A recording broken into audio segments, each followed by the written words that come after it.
that day I felt this, the beginnings of feeling something. And it's not that my son was different than my daughter. It's not that the birth of my son was any more important or any less important than the birth of my daughter. It was just different. And the reason why it was different because I named him after my brother. And I don't know why that was important to me, but I needed to have that. So I named him after my brother Andy. We call my son Andrew because there's only one Andy. And about 6 months after he's born, maybe 5 months after he's born, we had family come over to our house. And it was my grandmother and my grandfather and aunt and uncle and some other relatives. And they were bringing gifts over for my wife, for the baby. And for some reason, my grandmother gave me a gift. Now, I know none of you boys have kids, but the coaches know that when you have a kid, the dads don't get anything. The moms get everything. So for some reason, my grandmother gave me a gift, and I thought that was off. I'm like, why would you give me a gift? So I gave it back to her, and I said, I think you should probably give this to Lauren. She goes, no, this is specifically for you. Now, I'll go back a little bit. When my brother died, my parents, my mom and my stepdad were down at the beach for a week on vacation.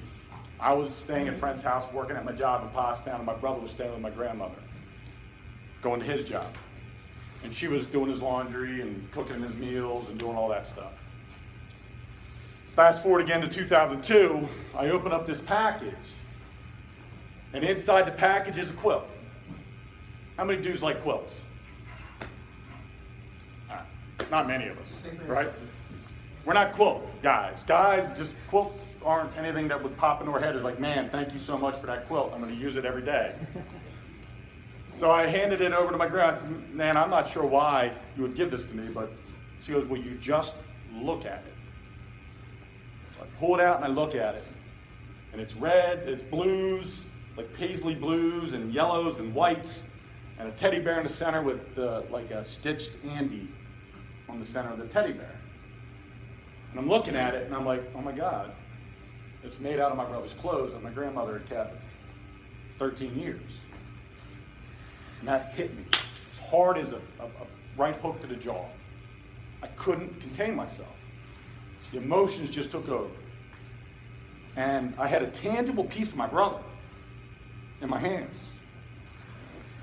So they leave. I go down to the basement where I had my office, and I started to just type. Now, I'm a writer. I enjoy writing. And I just started to write memories of my brother. And I wrote for 8 hours, and I cried for 8 hours. And when it was all done, I had 25,000 words written of just memories. So I called my mother, who's a retired English teacher, and I said, Mom, what do I do with 25,000 words? She said, you write a book. And I said, well, I haven't read a book since Animal Farm in 9th grade. And I'm not going to lie, that's the only book I read between 1985 and like 2003. I didn't read a book at all in high school other than Animal Farm.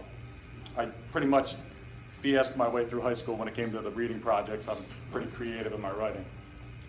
So my mom said, maybe you should start reading. So I read 250 books over the next 8 months.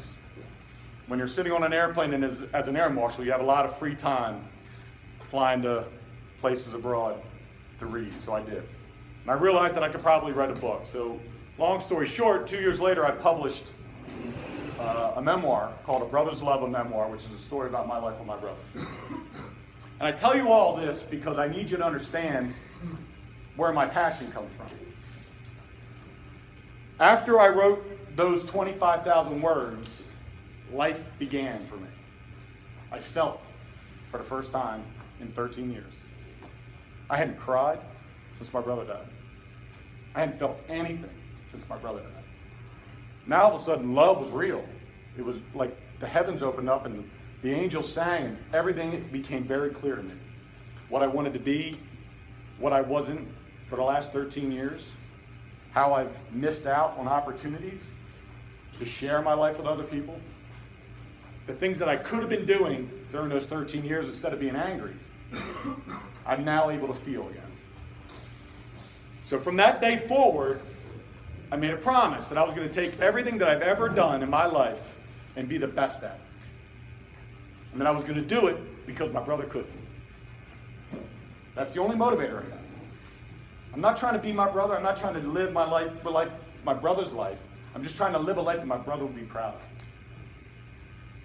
And so from that day forward, I began to love again. I began to feel again. I began to have that connection with my daughter.